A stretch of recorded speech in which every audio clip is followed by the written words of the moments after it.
It's podcast number 53. All right.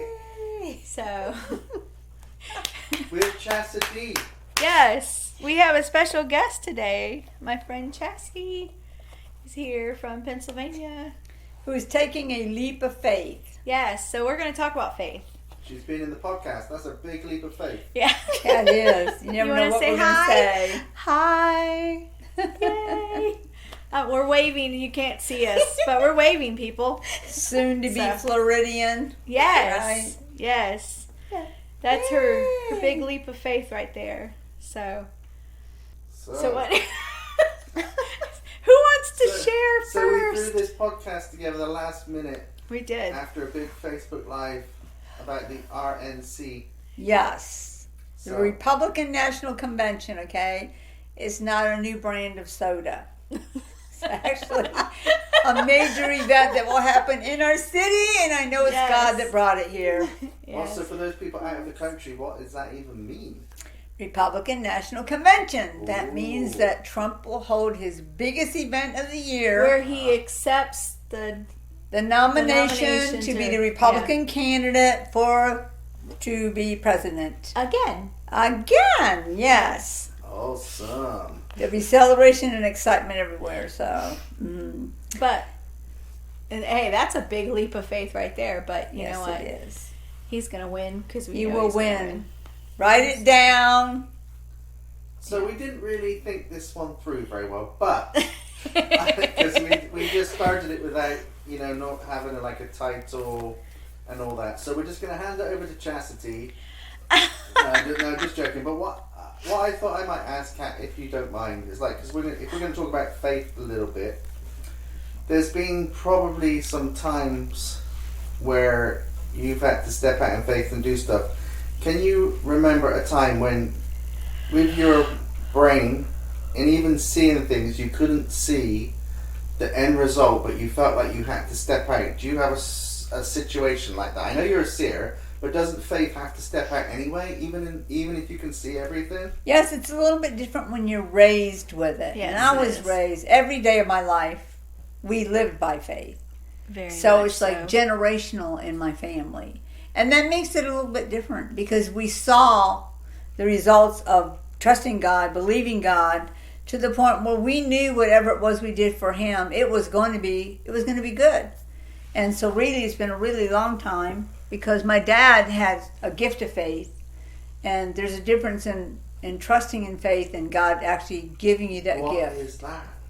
If you receive a gift of faith, you're already born knowing that God's going to do these things. It's not, do you have to make a decision of deciding whether you need to believe or trust. You just know it. You know it. When you have a gift of faith, it's like let's say you're a carpenter. You don't have to wonder, do I like this? Do I want to do this? It's put in you. Before you leave heaven, you know, I am a carpenter, I'm doing carpentry, I'm going to love it. And what you do with that, you may figure out what I'm going to make or create, but it's a joy because it's a part of you already. And so when you have a gift of faith, God uses you a lot to demonstrate and show other people how you step out and trust Him. But when you were raised in that your entire life, and then you see even the generations before, my father, my grandmother had a gift of faith. So it's like, I actually have a gift of faith. And to me, it's not an issue whether I'm going to believe or not. I know I will. And I know that God's promises are true. And I know many people, you take what you call a leap of faith. That's when you really don't know. You just think that you believe this is God. I'm going to just step out and do it into some wild thing like move from one end of the country to the other. When you don't have a home, you don't know where you're going to live. You don't know how that's going to happen. But when you do that and you show up, and within 24 hours, God has done everything for you. And I have seen that happen many times. So faith is a way of life for me. Yeah. And of course, it made a difference being taken to heaven all the time, because then no matter what it was about heaven, I already had been there and seen. It's different when you see and know. But even the Bible says it's a greater reward when you don't see and you receive it. It's greater. So faith is necessary, and you will understand. Have you seen things happen like with your spiritual eyes where you knew somebody was acting in faith but they couldn't see it, but you saw something happen. Is that something that you can kind of explain? Because so say somebody like Chastity, for instance, she's moving from, is that right, Chastity? You're moving from one city to another, right? Because God told you to, right? Yes. But an angel didn't show up and say, hey, Chastity, here's a super scroll, or here's a sword, or something like that, but that happens, or whatever. But you're going to move from one place to another. So, Kat, would you, say you saw somebody's life and then you met them, would you see angels assigned to them because of the faith that they stepped out in, even if they didn't realize that they were... Oh, sure. I see, even if I've known them for a little while, and when I met them, everybody has at least a couple guardian angels. They don't have just one. And then I see them later, and I see 5 more angels with them. I know God's doing something. And you have a bunch of angels with you, Chastity. You have about 10 more assigned to you just because you're willing to do what God has asked. So all I can say is it's going to be powerful. It's going to be great. Mm-hmm. And it's always encouraging to meet somebody who says, well, hey, I see this in the spirit. And sometimes you don't understand it, but I do know that when I see more with somebody, he's got something great that's about to happen in your life. And they will totally fight the enemy on your behalf. They will open doors of favor for you to get like a great place to live. Like I actually saw that for Chris before he got the house he's in now. I knew he was getting that house. I knew he was. And he did have angels assigned to him. And we actually saw them in the sky over this very place that he got. Why didn't you send gardener angels to do the yard? Because it keeps overgrowing. Some of it you have to do yourself. Okay, I'll remember that next time. So yeah, God, when he has a plan for you and you're willing to step out and say yes, if there's nothing else, it's called the edge of faith. But when you leap, and you experience it and you see what happened, what it does is it causes faith to explode in you. And you go to another whole level of faith. So when he brings something different or maybe more challenging to believe for, you have what you experienced in the past to encourage you to go forward with that. So, and it does say in the Bible, when Jesus does return, okay, it says, Christ said, when I return, will I find faith on the earth? He didn't say, will I find prosperity? Will I find new inventions? Will I find people celebrating? Will I find faith? Because these days we're in are going to get greater and better, and that's not what this is about. But spectacular, amazing things are about to happen on earth that have never happened before, where people probably won't have to strive as hard or contend as hard in the spirit because of God pouring himself into this earth. And you're definitely going to get to be part of it. You're here in Florida is definitely a divine place. There's divine places he's mapped out on this earth. I just happen to be living in one, so you'll be joining in what he's doing here in this city. So if anybody's wondering, if God says to you, move to Florida, I would seriously consider it. Or if he does say, move to Timbuktu or move to Alaska, I'm going to say something someone's hearing, okay? If he says to move to South America and he has said that, don't delay. Okay, don't delay. If do whatever you can to try to help that happen. Okay, so these are days of great faith, but great wonder, great splendor, and great... Everyone's going to want to come on the podcast now because they're going to start to hear all these cool things about, oh yes, oh wow, I could hear about stuff. Does that encourage you, Chastity? Yeah, absolutely. Yeah, so you stepped out, didn't you, and you felt God say to you to move. Yes. And when are you moving here? August 29th. Yes. And she has already gotten a truck and she's been packing. See, that's what I meant when God has said to do something. You show him you believe what he said, and you're trusting him because she doesn't even actually have a place yet, but she will.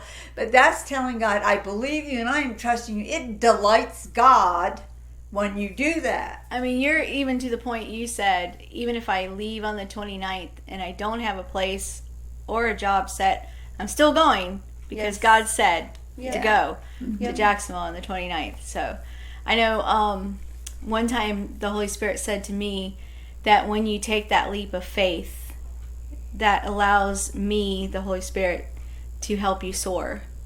So it's like more people should do that when they feel like there's something God wants them to do, but they feel scared or frightened or unsure. Just take that leap of faith and then they'll soar.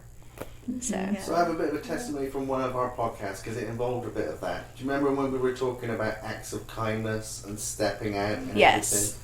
Well, I was in a store and I was waiting for some food and it was taking forever. And I felt God do that because, you know, sometimes when you start talking about things, suddenly they start to happen, you know. So somebody would listen to the podcast, like I listened to my own podcast. yeah. And I thought, and I started to think about it because it was like a stepping out by faith thing. So I stood in Burger King, of all places, which is practically one of the worst places on earth for me. But anyway, I was in Burger King. Oh, I like Burger King. It's like my least favorite place, but I had to pick something up there. So I stood there, and somebody walked in, and I was like trying to ignore him, but the order was taking like over 10 minutes, you know, and it was like raining outside. And I kept looking at this person thinking, oh, I completely understand that person. I completely understand that person. But obviously I just want to get my food and go.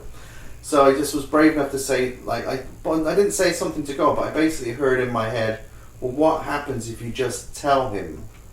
And I felt God say to say one specific thing to him. It was the simplest thing, but I was supposed to say to him, sorry, I'm just going to have a conversation with you. And I was going to say to him, so I explained that I was a Christian. And I was, every now and again, God will say something to me, and I'm just going to tell you. And I said, God said to say that it's all going to be good. And in that second, his whole demeanor just relaxed. And he was like completely, you know, he'd been in prison and stuff. And he said, oh, that's amazing you say that, because in my, you know, the Chinese food, what's it called? The fortune cookie. Fortune cookie. His fortune cookie earlier that day had said sort of exactly the same thing. Like, and that seems like such a small thing, but it was like, it's faith, but in a smaller way, because you can just ignore the opportunities, or you can sort of do something. So that just opened up something, and there was no like major conversion experience. You know, I didn't see angels dancing on the Burger King sign outside or anything like that, even though they may well have been doing that. But I just want to say that there was a knock-on effect from when we shared about that, even for me. Because I just saw what happened to the guy, and he was really encouraged. He knew that he had a connection to God. He'd been reading the Bible in prison, and it was almost like I'd given him permission just to breathe again, because his whole body just went. That's awesome. You planted like a seed So I'm of. sharing a testimony from our podcast. Yeah. Yeah, about that. It's like you planted a seed of peace in him, in his soul, it was so And hope. noticeable. and hope. Yeah, a seed of peace and hope in his soul. And so. again, that took faith to even do that. So he Yes. was extending faith when he stepped up to say that to the person. And sometimes that was a great thing to say, but sometimes it might be something totally wild, like Anna Banana. Oh, I remember. I mean, I've had, I won't even go into how many encounters I've had about giving people words and just crazy messages, but it was absolutely what they needed to hear. But if you feel that pressure inside of you, like, I have to tell them, just say it, you know? I didn't get that reference at all. Did you say Anna Banana? Yes.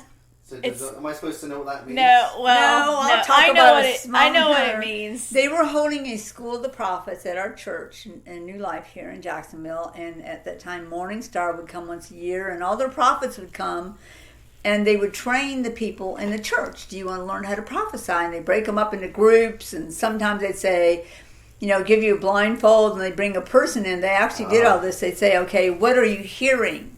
It was always, what do you hear for that person? You don't even know if it was a male, female, old or young. And So were you cheating then, because you can kind of see things? no, I had already heard, because I'd already been sitting there hearing that over and over again in my spirit, Anna Banana. And I mean, could you imagine? but that was, I would just I don't say, even eat bananas. that was one of the ways that they were training people. But the way they did before that, what they did before that was, before they did the blindfold thing, they did do, like, you know, a basic thing. Oh, okay. They brought a person in and they said, raise your hand if you hear something for that person. So that was the first step. Then later they blindfolded us. You didn't even get to see who they were. Okay. So then you knew it had to be God. You had to be bold enough to say it. But this was like a first level thing. And so they said, does anyone hear anything? It was a young girl. She was probably about 13 or so. Instantly, I heard Anna Banana. Did you know what that meant? It didn't matter, because I've learned from God. I don't have to know what it Have you ever heard means. that phrase before? Because I'd never heard that until No. you Yeah. said it. Is that a kids' TV program or No, something? it's just like a term of endearment. that someone would give their child. Oh, Yeah, like I'm somebody would British, say I their don't- children. Yeah, you're British. You don't. We just call So people there was mate. this young teenager, and she's standing there, and she looked like she was a little nervous for coming up there and standing.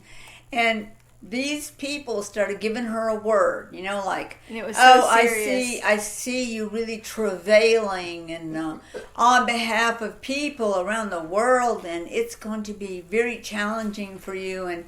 And what people do is they see or hear in part, and then they kind of try to figure out what that means, and then they give that to the people too. You should only say what God says. And it went down like 5 people, and they were like saying, and this girl kept sort of like shrinking, like, do I want to stay up here and hear this? And then you're going to go to the whole world, and here's this 13-year-old, and you have to go to foreign countries. You might not know the language, and these people were getting bits and pieces, and finally they said, does anyone else hear anything? And I raised my hand. They said, what do you hear? And a banana, wild and crazy, and a banana. And I see you dancing and twirling and laughing, and you're prophesying, but you're doing it while you're dancing and you're prophesying. And this girl starts yelling, yes, this young girl. Then her mother stands up and she goes, that's her nickname we gave her from the time she was a little girl.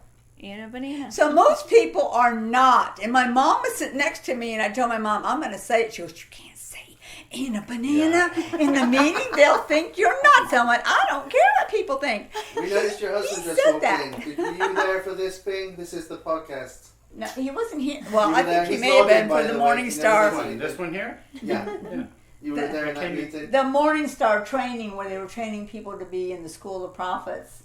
I was in one of them. He was in one of those things. He's trying Yes. to get you involved, Bing, because you've got to be on the podcast. Anyway, so He's those nodding. words, Anna Banana, was the key phrase for that girl to identify. This is, and she still was going to the world, but she wasn't doing it as a burden. And God kept saying, you'll be delighted with this. This is what you were called for. And she'd been taking dance classes. So when they got to say, what do you have to say about all this when they were done?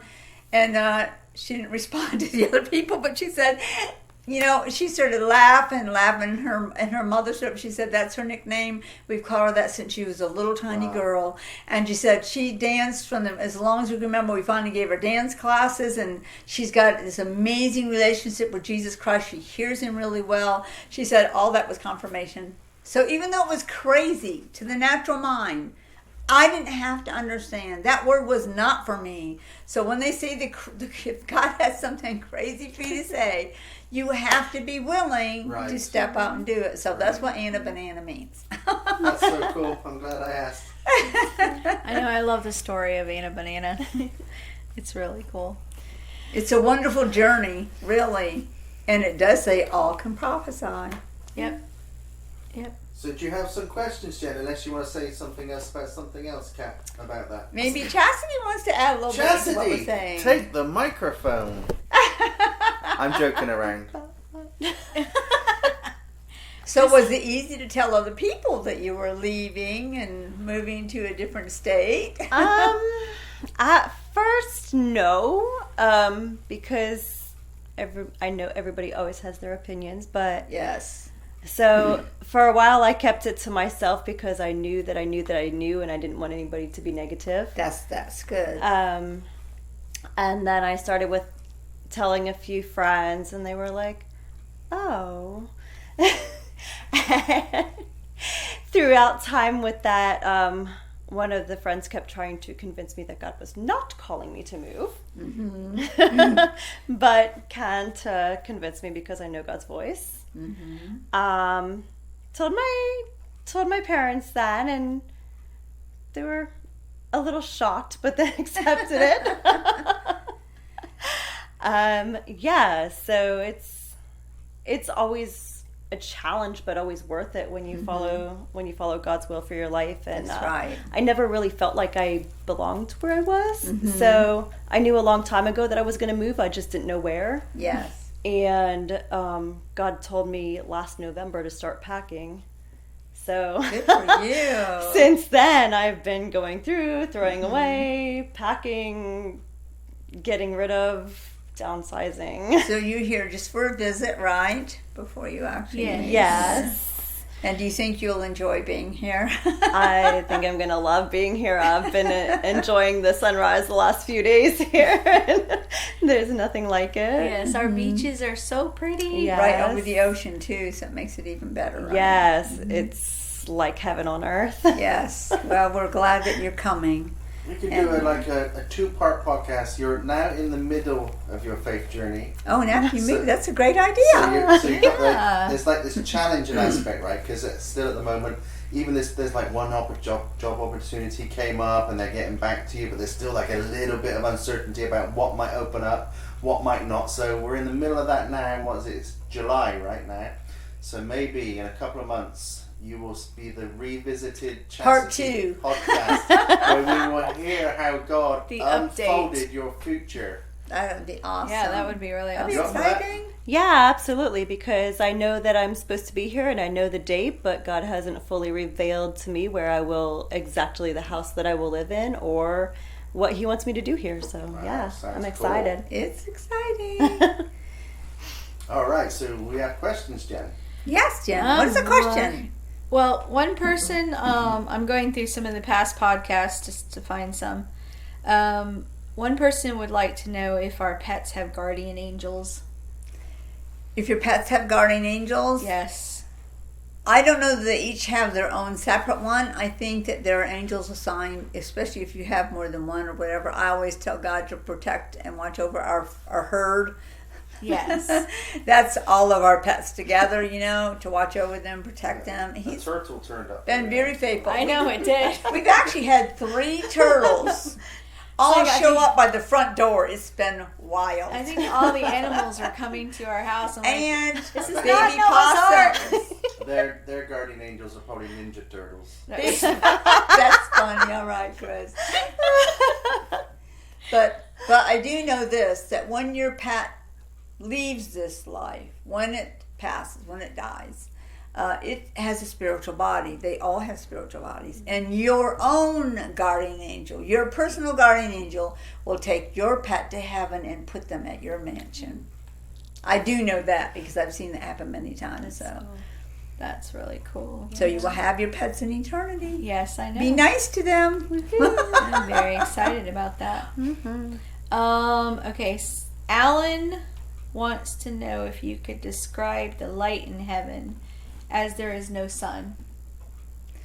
The light comes from God Himself. It's lit with the heaven is lit with the glory of God. So the light is everywhere. There's no shadows, and I think that was one of the wildest things, that when you're there, because usually the sun shines down on you, or if you're near light, that would cast a shadow. Like there's a shadow right there on the wall of that lamp, the lampstand right there. There are not shadows in heaven. And people have a hard time when they're trying to paint it or draw it. They always want to put those shadows in. Like if they make trees, these trees are in heaven, they want to put shadows underneath. But there's no. The light comes from everything. Everything is alive. And I mean alive by they have an intelligence. They have conversations. And that would include trees or rocks or whatever it is out there. Light is everywhere. So it's beautiful. There are different colors in the light sometimes. There's no darkness. But there are different events where waves of color will come through, and the sky will change colors, sometimes into rainbow colors, sometimes into just like sunsets. I think a sunset or sunrise reminds me of being in heaven, because the light comes up and it changes shades, and there's this brilliant light when it finally comes up. It reminds me of being in heaven. But yeah, there's light. Your clothing makes light. Your clothing can have different lights in it. It can make music. Your clothing you wear, you will pick from what you want to wear according to the tones and the music that it actually makes while you're walking in and wearing it. So heaven's definitely got many different dimensions. But light, really cool. It says God is light. It says you are light. We are light. Don't hide our light. So no matter what else we're made out of, we actually have the substance called light in our very person. Awesome. Okay, I think we'll do one more.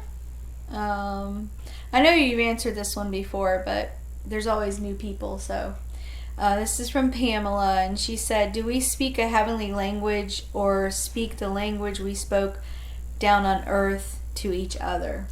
I'm always going to go to the word first to answer questions, and it says every tongue Okay, so that's a dialect. Every tongue, every tribe, that means the different races, every tongue, tribe, and nation will be represented in heaven. So you will look like you, even though you're in your spiritual body at this time.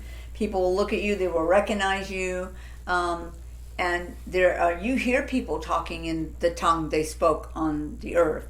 But everybody understands it. Like if I met somebody in heaven from India and they spoke in their Indian language, I would know what they were saying because you understand every language. So people do speak in different languages in heaven. There is the tongue of angels, the language of angels, that only angels know that language. But there's also another language spoken in heaven, which is a heavenly language. It talks about it in the Bible. And everyone can speak in that specific tongue in heaven, and all in agreement and worship in that tongue. And you can also hear thoughts too, right? You hear people's thoughts, you speak by thoughts. Yeah. If someone is caught up to heaven, let's say somebody had an encounter and was taken to heaven, either because they died and they were sent back, or they just didn't die, because God's more and more catching people up before they die. And when you're up there, even though you're in your body, because I have a friend who was actually caught up to heaven and in their body, they heard the thoughts of people and they thought, what is all this talking I'm hearing? And they stood in front of somebody and they talked to them. They said, excuse me, in their mind. This person in their mind was speaking by thoughts, and they said to the person, excuse me, can I say something? Just like I would say that to you in the natural, if we met on the street. In heaven, they would think that, and you would hear that thought, and it's kind of surprising to most people when they first get there, and they go, yeah, sure, but they would probably say it first from their mouth.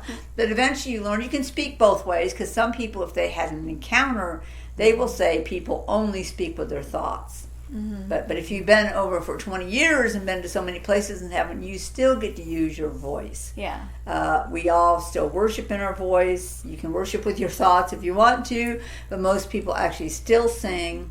It talks about the angels singing in heaven. It talks about the flowers singing in heaven. It says the rocks cry out. They have a voice. Those aren't thoughts, it's a voice. So you can do it both ways. You can speak with your thoughts, or you can speak with your voice in heaven. So I have a little mini follow-up question. So the plants and trees on the earth, do they have a kind of a voice that might sort of come back as God's presence comes more on the earth? Do you know what I mean? Because like in heaven, there's like all the flowers here are based on flowers there, aren't they? Mm-hmm. And yes, we have flowers because heaven has flowers. But then maybe they have a form of life. Like some of the old saints, they were like interacting with animals and trees and stuff, weren't they? Yeah, I was going to bring up the animal, the creature part. So is there like a voice to nature that maybe you don't hear because you can't feel it? Well, all I can say, it has scientifically been proven that if you talk to flowers, they grow better. And even scientists who aren't Christians did experiments because they saw this. People would come and say something to them. They actually did an experiment. They had a vase with flowers in this one room, another vase with flowers in another room. The first test they did was they would walk by that vase, like say for a week they did this, and say nothing in the one room. But they'd go in the other room and have conversations. You're beautiful. I smell your aroma. Isn't this a beautiful day? Those flowers lived longer in the room where they were spoken to. It's because your voice puts out a frequency, and that frequency can connect with nature, it can connect with people, it can connect with creatures. So that's why when you speak, but the room they never spoke to the flowers in, they just passed by them. They didn't live as long, they began to wilt. Then they had a third room they set up, and they spoke harshly to the flowers. I mean, they said not good things. You know, you're ugly, you smell, I can't stand you. They would say things like you would say to people, like, I can't stand you, you're ugly, you know, that's what happens when you treat people bad. Those flowers died quickly. They never thrived. And the scientists were shocked that these were what they would call almost inanimate objects. They had a form of life, but never dreamed they would be affected by the words spoken to them. So you need to understand, if these flowers were affected, what do you think happens to people in your home when you speak harshly or mean or hateful, and if something happens in their soul, because their soul collects those words. I'm not saying flowers have souls. In heaven, trees have a whole different life. Trees who were in heaven actually have faces and features, and they actually sing and they talk. And it even says in heaven that the flowers sing and the trees clap their hands. That doesn't mean the wind blows them. That means they literally will clap them. Just like hands, they will clap in heaven. So we need to consider, I'm not saying start up a conversation or a group with these different things, art on the wall and other stuff like that. However, again, in heaven, even art has a life. And when you walk past a painting in heaven, there is life in that painting. So and what is on that painting comes alive. In heaven, it comes alive. Might be life in what? Well, think about someone who does a painting here. Like, I know you... I'm going off. Like, my brain just goes He's going on. over the It's edge, fine. y'all. Well, Over the edge I'm with just Chris. saying, We need to have a podcast. I like that one. I think the film's called Over the Hedge. There is a film called that. Yeah, and he did go over the Well, edge. say you do a painting, like, and you put something into it. Because God's outside of time, that must still exist. Like the intention of the painting, the life of the painting. That's how. Do you know what I mean? It's like I know in heaven. Like I remember you saying about that, Kat. Like I heard that like years ago. And I was really interested in that because I knew that when I did some prophetic art during worship, there was so much that went into it that if I could see that in It heaven, was collected in heaven and put in a gallery with your name so, on it. but that might start to happen more on the earth as heaven, as we walk in heaven. Do you see what I mean? There might be some times when You're taking a leap. Yes, God might start to unravel things like we can't even, like if you talk to somebody 100 years ago about having a cell phone, you'd be like, oh, we don't know what that is. But there might be a way that our technology starts to, you could be doing a painting, but the technology comes to the point where you can see the whole process. I'm just going out on one, guys. No, Everyone's I looking at me understand. blank. No. Part of Cat is probably It's seeing good. something different, but I'm like, No, I'm saying you are really on the edge of something. No, it's really we're not going to talk good. about what it is, but it's... Well, I do know this, that as more and more of the presence of God comes to the earth, and I've been telling people probably for the next 100 years, it will get greater and greater. The glory, the presence of God, and darkness will literally be pushed back. Well, when you remove evil, the influence of evil from cities and from places, more of the life of God comes in. And it says it's almost like a restoration, probably is what you're thinking of maybe, of things things being captured or capped. In the days of Adam and Eve, all of the animals, the creatures could talk, like we're talking. They had the ability to talk to each other. I do know that before Christ comes again, before the tribulation and all that, before that starts happening, which was way beyond where we are right now, things will get greater and greater. More of the presence of God will show up in things. Inventions will get more beautiful and powerful. Are you saying animals are going to start talking? We will. I am going to Well, say this because I was Now who's shown. pushing who over the edge? Well, if you I was think shown. about I it, was shown. Right. That In the sounds cool. future. if you think about it, they The actually animals had a way to communicate. I'm not saying No, I necessarily believe they it. talk, I'm not Yeah. but they would understand what we were saying, and there will come a time on this earth where animals won't be wild. Okay. And it's So already that's like starting. I'm to not saying we're out in the happen, jungle too. and make friends with the tiger No. right now. I Yeah. am saying Yeah. possibly, I don't know how far into the future it will happen, but I literally saw there were not wild animals. That That's if crazy. they would, that, you know why? Because the That's fear awesome. will be removed. Fear causes them to attack. Right, the wild Even things. now, well, even not wild ones. Fear causes like a dog to attack somebody. If they're a guard I've been dog, bit by a especially. hamster, so I definitely know there's nothing. Hamster bites. So this is not our podcast for today. But you need to realize that the more of God we have, even in our home, your atmosphere can change. You begin to create a habitation for heaven if you don't let the world come and invade, like the wicked world, like the evil, the violence, the profanity, the sexuality. Any of that belongs to Satan. When you can stop when you say I'm not tolerating it, and you don't welcome it in by watching stuff or by saying things, Yep. you will have more of the presence and power of God in your home. But this is going to happen in cities because the people who don't want God will leave that city. Yep. Because that's what a region of light is. But the restoration is coming between creatures and people that was originally here. So people go, it'll be so bad and evil as it was in the days of Noah, but they don't talk about the days of God in the earth. They don't talk about the day of his power in the earth. They don't talk about the ruling and reigning and us being over the land, the sea, and the air, and the creatures, which the Bible talks about in Genesis 1:26. So these things have not happened yet. He's not ending anything until we have experienced and lived in those days. So just right now, but you still see, because things will be changing and things will be eliminated for a long time, people may get to a place where they don't necessarily think, I don't need faith, this is going to happen anyway. But God doesn't ever want you to get to a place where you don't need him. So in those days, when those days come, you'll still need faith, but for something greater. Maybe not enough money to feed your family, maybe not to have the house, because life will be so great before we end and get off of this earth that you need to keep that faith. Guess what? You'll need it in heaven to create. Yep. I'm ending right there. That's pretty cool. Well, this was a good podcast. Yeah. Yes, it was. And we didn't plan it at all. No, No, we We didn't. had a special guest. They were just spontaneous. Spontaneous. Jassy, podcast. you got the faith stirred up in us to talk about the impossible. Nothing is impossible to those who believe their God. Yep.